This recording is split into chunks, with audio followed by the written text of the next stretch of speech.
In this show, we'll help you get the right computer for your live stream. Welcome to the Tech and Teaching Podcast, where we give you the tips, tricks, and drop general knowledge bombs. Kaboom! On how you and your school can improve your live stream or podcast. I'm Eric Allgood, Director of Productions here at Strive, and this is Jordan, AV Specialist at striveav.com. Yeah. Today it is the what, how, and why around computer hardware and specs. We have some very, very nerdy things. Jordan has been excited about this one. Maniacally laughing about this one. If you or your school are in need, you think sometime soon, of a new streaming computer, this is a very important show for you. Mm-hmm. Nerd out with Jordan. I don't have to say much of anything. But this is an important one. We're going to start with the Mac side, but we're also going to talk about PC specs and some of that stuff. But Jordan,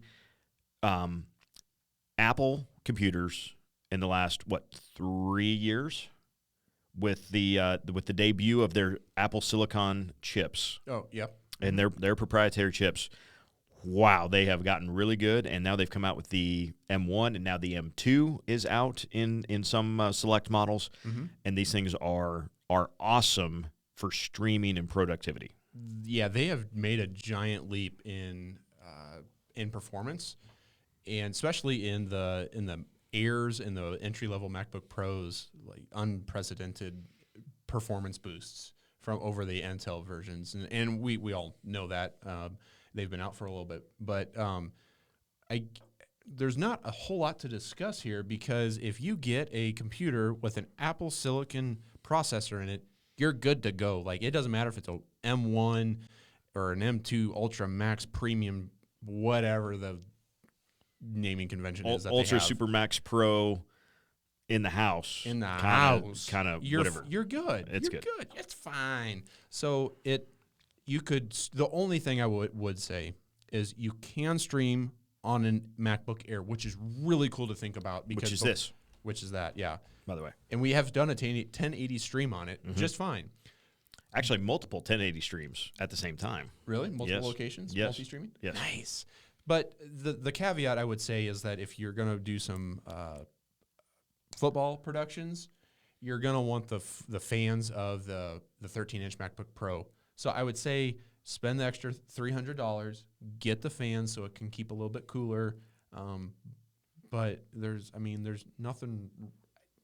I don't know what else to say about it. Yeah, there's not much, right? No. 3-4 years ago, we talked about, you got to have the right number of cores. You want to look at the processor speed. Is it can it ultra boost? What's the RAM?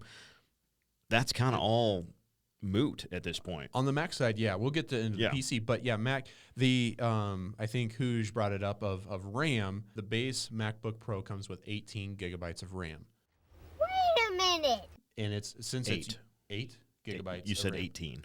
It's I not did? 18? You said 18. I am sorry. 8. Whoa. 8. 8. One digit, 8. Since it's unified, it's all put together in the motherboard or something, it runs a lot more efficiently, and it acts as if it's 16 gigabytes of RAM. So you can, it's more of a, I don't want to call it a scam, but I'll put it in air quotes. Don't get scammed into doing 16 gigabytes. You don't need it. Get the 8. The only other thing I would say customize is your storage needs of actual solid drive. Solid state drive space, and upgrade that if you need to. I would recommend an external hard drive rather than upgrading your internal memory, but that's between you and your purchase decisions. That's what I would go with. Biggest thing for me regarding Macs, whether it's the Airs, the laptops, the Mac Minis, which we want to talk about a little bit, file sharing. AirDrop is like the first time. As I was a Windows guy my whole life, and then I started at Strive, and the first time Taylor airdropped me a file, I didn't know what to do with myself. I was like, you have it there, and now it's here, and we didn't do anything. I don't like. You want to talk about black magic? That was it. And now I can do it from I can have a photo on my phone, and I can airdrop it to file sharing on the Macs incredibly easy. It is. Yep. And that's why we like it. Like, I can take a video on my phone, drop it to the streaming laptop, and it's on air in 10 seconds. Yep. Like, that's just still kind of blows my mind a little bit. Speaking of Mac Minis, Yeah. depending on your setup, obviously laptop, highly, highly portable, doesn't take up a lot of space, can do a lot of stuff. We have some schools that have we got one, and then it's like, man, this thing's really, really nice. So we've had some schools upgrade to a Mac Mini setup. And so if you're not going to move around a ton, or perhaps you have a kind of built-in setup where you can like take the cart up the stairs and everything doesn't move around a lot, a Mac Mini desktop with an innate regular HDMI input monitor that you probably already have at your school can be super, super good as a streaming machine. You still have your ports, you can hardline your internet, and at a price point that is usually cheaper than what even a MacBook Air is what you can get that Mac Mini for. And you can get the same M1 and M2 chips in the Mac Minis now. Yeah, and I have seen that the Mac Mini with at least with the M1 chip, it did have some performance increases over the Air, right, or the MacBook Pro, but $600 around there. You can get it. I mean, it doesn't come with a display, keyboard or mouse, but any USB keyboard or mouse will work, and off you go. Right. I mean, if you really got to get by with what you got, and a MacBook Mini or Mac Mini would be just fine. Would be just fine. Work great. And obviously the downside for a Mac, since they've gone from anything with Thunderbolt 2, which was their thing anyway, wasn't it? Yeah. Right. Yeah. And now we're back on USB-C or Thunderbolt 3, and we have it's the same interface. So we are dongling everything. Yes. You want a USB soundboard? Dongle. You want a USB capture device? That's going into a dongle. You want Ethernet port? That's getting dongled. That is definitely the downside to the Macs, is you got to have the right dongle. We have seen cheap knockoff dongles, and they don't work very good. Right. And they don't bring in video right. It very much is worth the $100 to get a good quality hyperdrive that's got the Ethernet on it. It's got the 2 USB inputs on it. Yep. You can still plug power into the other USB. Even if you're on an Air and you only have the 2 USB-C inputs, you can still plug power in by itself. You can still run all of your other devices through the dongle, and you'll still be good. That's the downside is the dongle aspect of it. But if you can work around the dongle at the price point, it's hard to beat a Mac. Right. Yep. I would agree. But we don't want to be just Mac here. We're not sponsored by any means by Mac or any Windows or anything like that, or PC. We should mention that, right? Sure. Let's do that. Yeah. We're not getting anything to talk about this stuff except views on YouTube. We're not.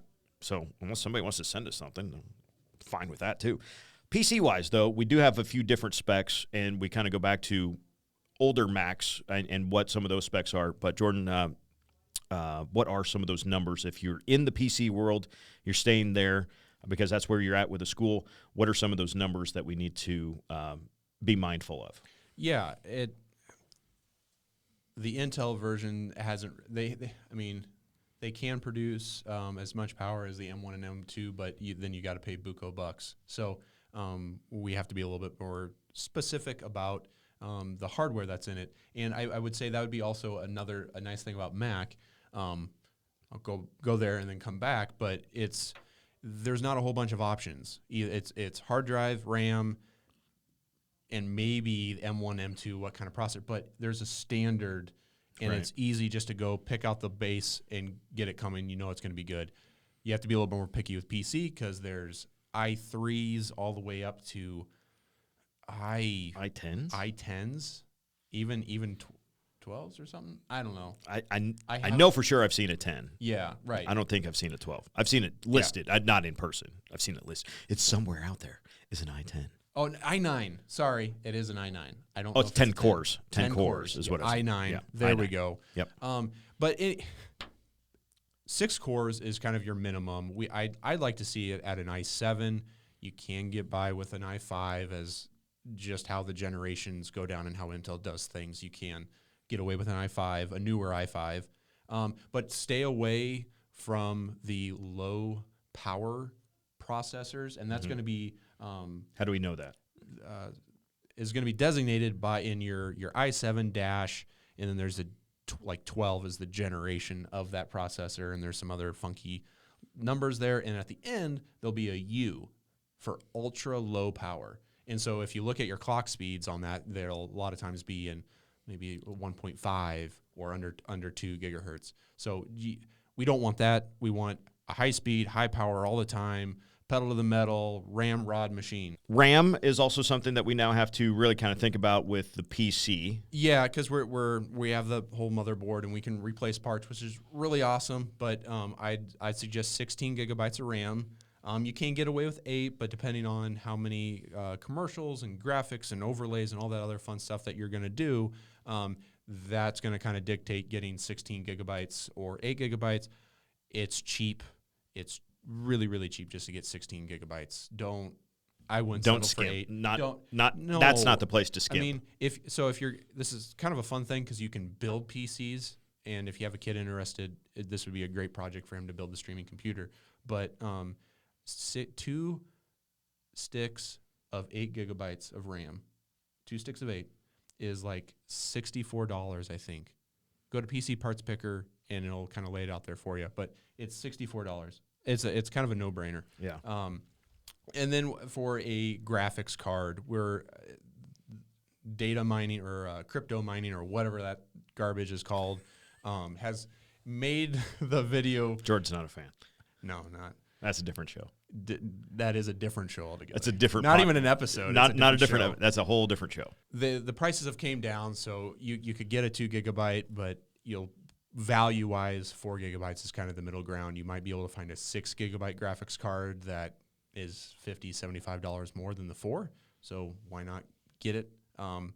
It is worth mentioning that I'm kind of piecing things out here as if you were to build them, but if you go to a gaming like the Lenovo Legion desktop, that's going to work just fine, and you don't have to probably look at it as hard. But if you like those specs, that's what these are for. And then make sure it has an Ethernet port. That's kind of a given.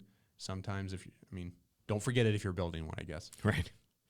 And really any of those gaming laptops anymore. Laptops, yes. Laptop wise, a gaming laptop, if you go to like Best Buy and you say, I need a gaming laptop, and they're going to sell you one that's probably really good for gaming, that's probably going to work for streaming, most likely. Yeah, I would say that probably that threshold is like $900. Get above that because you can get some lower end parts that could cause some unreliability, cause not to be reliable. Yeah. Anyway, I would look at if you go with the laptop, just look at the processor and the RAM. Those would probably be the biggest things. The graphics card I'm not too concerned about because it's going to be a decent one, but just make sure that they, for some dumb reason, I have seen, I can't tell you what brand because I don't know, but I have seen laptops, they shove a low power processor into a gaming laptop, but it's a 6-core and it's stupid. We want a good machine. We want to drive the wagon. Come on. Pedal to the metal. Let's go. There's no metal on the wagon. I put metal on my wagon, so it's more reliable. That's what you're here for. So Somebody's got to. So those would be my specs. Okay. And that's kind of those. If you follow those specs, they are gonna. If you go look at Wirecast, what I said is going to be a little bit beyond what their recommended specs are, or minimum requirements, and so you'll be fine. You'll fall into the recommended as opposed to just scraping by with the minimum. Yeah, and I think I probably pushed up on the upper limit too, because I don't like being short of power. I like power, Right. and we Clearly. muscle car. Here we go. On we go.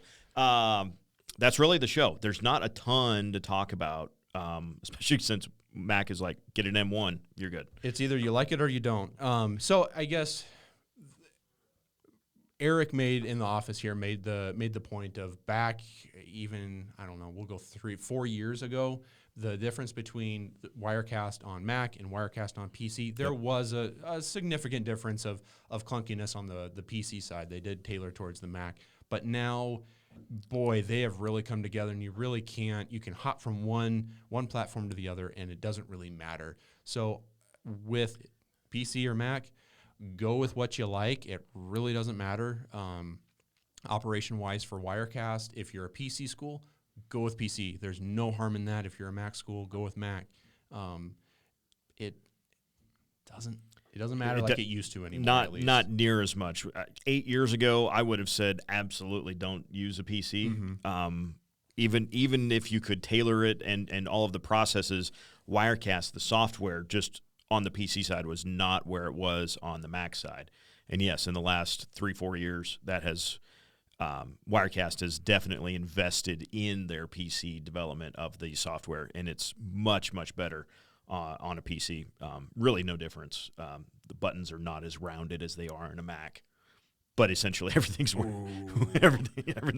laid out the same, and everything works. So yeah. So let us know in the comment section whether you're a PC person or a Mac person, and if you have built some PCs, love to hear what you used for your hardware, or let us know if you've tried out the new Macs with the M2 Ultra Max Premium, whatever they have in it. I'm looking at you, James, because I know that laptop is like super. Like we could probably fly a rocket to the moon with what. You James has. can. Yeah, Especially with the fans going. Yeah, that's nice. Don't forget also to hit the like button and subscribe so that you get notified when the next episode of the Tech and Teaching Podcast drops. Sometimes we hit publish on YouTube, and it's a day or two before we actually get the tweet or the Facebook message sent out. So if you subscribe, you know right away. You get insider act. No, you don't. It's not really insider. No, I wouldn't advertise that. You just see it sooner. You know before everybody else. Right.